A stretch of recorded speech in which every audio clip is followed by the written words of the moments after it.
Tati used to always say something. She used to say that if you are thinking about something a lot, something or someone, then that thing or that person or that thing will start to manifest in everything around you. Like you will start seeing it in everything. And I think she was so right. Ever since I have been researching the 64 Kala, I see that it just randomly pops up for me in so many things that I do. Like since morning today, I think I may have engaged distinctively in at least 5 or 6 Kala out of the 64 Kala. For example, when I arranged this flower pot, yesterday we had picked up a couple of bunches of flowers from the supermarket and I'd forgotten all about it. I had just placed it in a regular vase of water, and this morning when I woke up, I said, oh God, I completely forgot about it and I need to take some time out and arrange these flowers. So I was cutting their stem and putting them together, and suddenly it occurred to me that flower arrangement is 1 Kala out of the 64. And this pot has a very interesting story. It's an ancestral heirloom. This one is called Vengala Chatti or bronze pot. And last time when I was in India, my aunt gave this to me and she said that this belongs to my maternal grandmother. I've never really met my maternal grandparents. They were long gone before I was born, and I don't know much about them. Apparently, in my mother's house, they used to use this pot to filter out the coffee decoction. So in South Indian filter coffee, there is a filter on top in which the coffee powder and boiling water is poured on top of the coffee powder, and then the decoction, coffee decoction, somewhat like an espresso, gets percolated and collected in a container under the filter. And apparently this pot used to be used to collect that coffee decoction. So fascinating. She gave it to me and said, Divya, I think you're someone who will appreciate an ancestral heirloom, and she gave it to me. And she couldn't have been more correct. I absolutely love and cherish it. It feels like I have a little bit of my maternal grandparents through this pot. And of course, I don't use it for making coffee because it's too big. We are just two of us. But I use it like a flower pot. I just love how the bright colors of spring stands against the golden bronze metallic color. Having said that, it feels great to be back after this long hiatus. Something that I had never planned for, something that I had not expected will go for this long. I knew that I will end up taking like this short break, but what I didn't expect is that that short would end up getting so long and that it will go on for 3 months. Well, it's all for a good reason. Earlier this year, we brought home a couple of fur babies.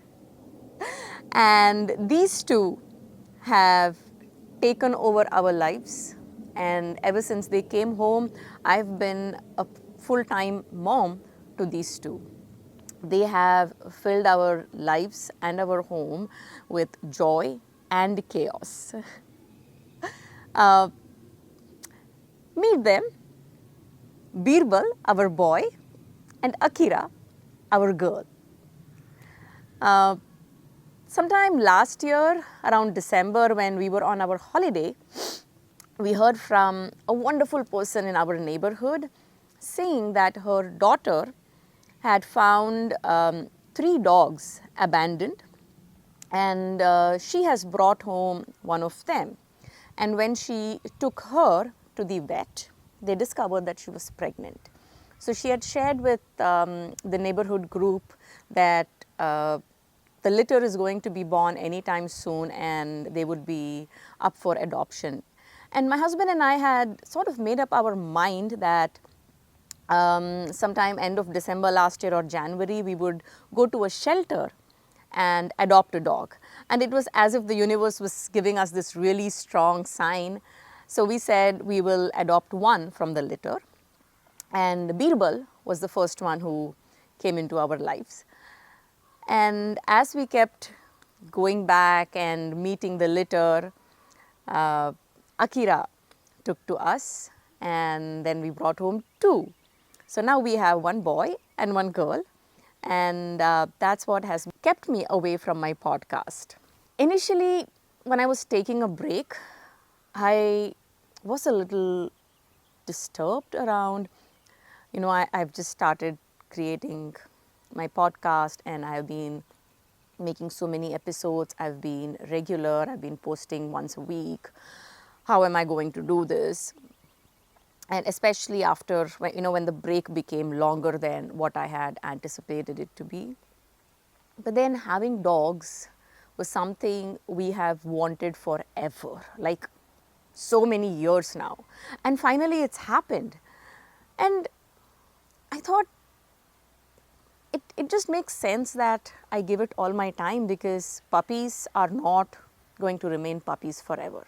Like when they came home, they were barely so much. And today they are so big. They grow up really fast. They grow up too quickly. And I'm glad that I decided to take a break and give them all my time. And I think it's been the best part of this year so far.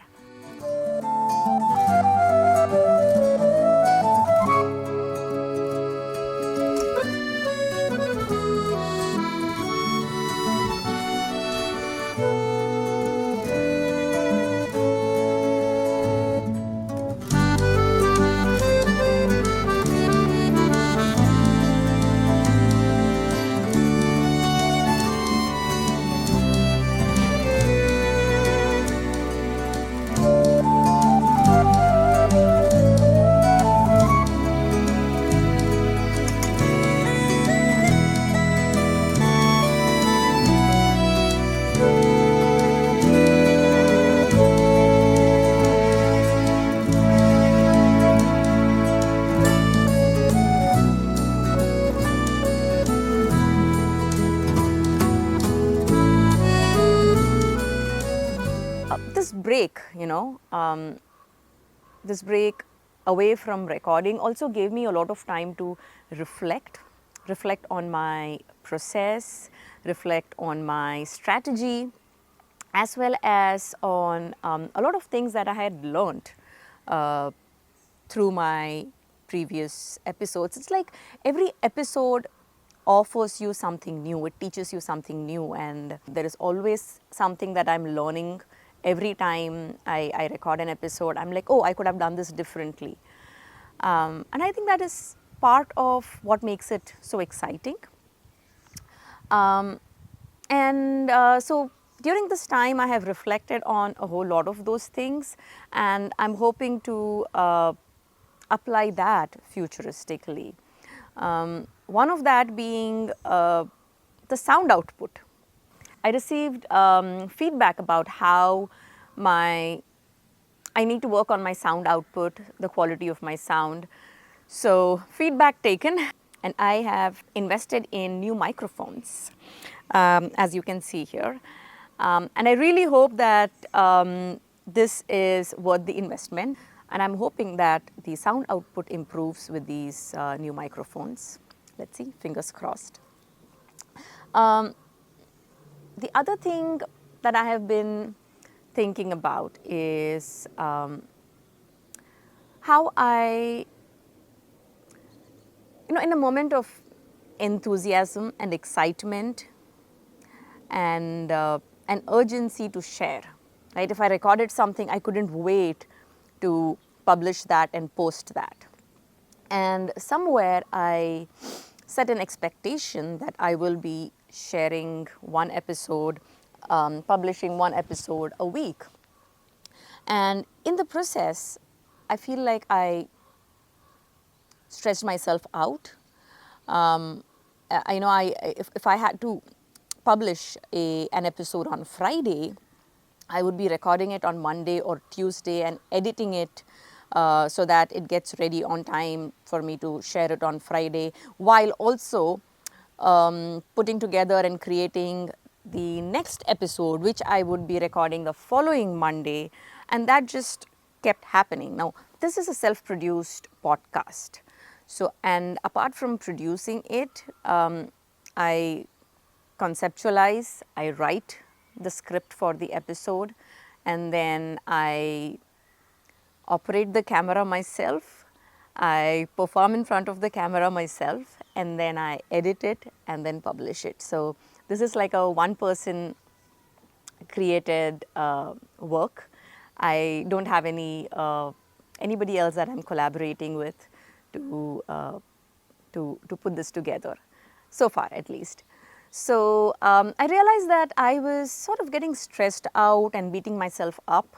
And the one thing that I've taken away is that I will be taking it slower, and I'm probably going to focus on releasing an episode every alternate week instead of once a week. I will also be shifting the format of the episodes a little bit, where one, there will be a story only episode. I will be picking up a story, a folklore or a mythological story that I encounter during my research, and the episode will be just the story alone. Then of course, we are exploring the 64 Kala, so there will be one episode which will be discovering and exploring one of the 64 Kala. Now 64 Kala just seems to be so vast.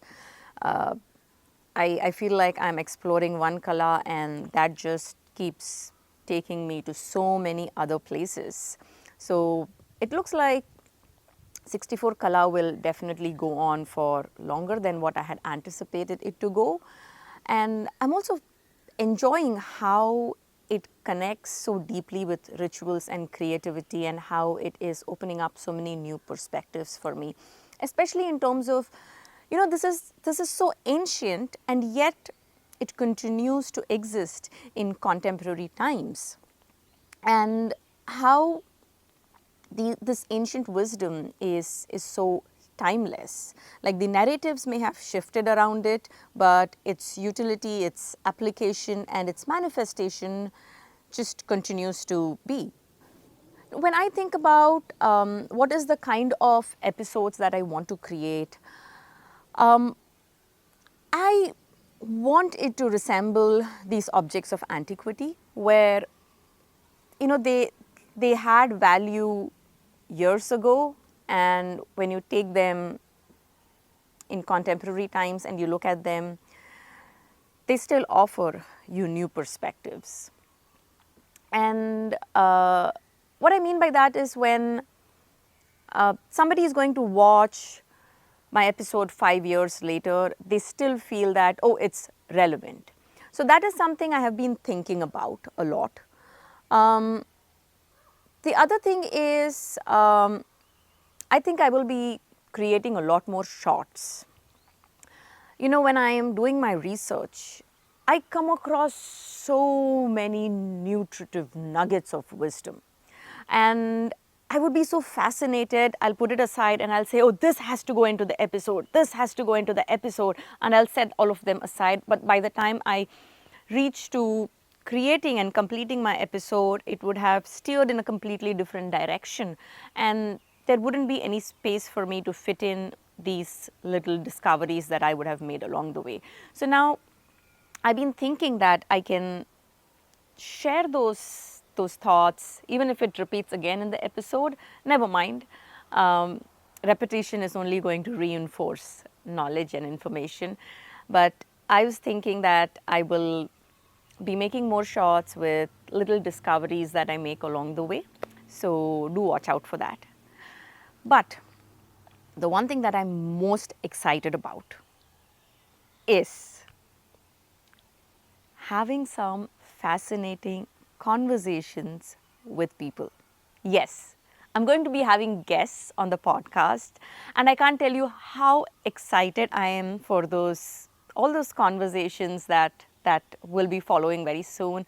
I have been meeting people, and we have been discussing the different possibilities that we can talk about. And it's so fascinating again because everybody in some way or another connects to concepts of rituals and creativity. And the more people I'm talking to, the more perspectives have been emerging. So we will be exploring more and more rituals and creativity through interdisciplinary lenses. Uh, well, thank you for being patient. Hang in there and keep watching out this space for really exciting things that I'll be sharing very soon.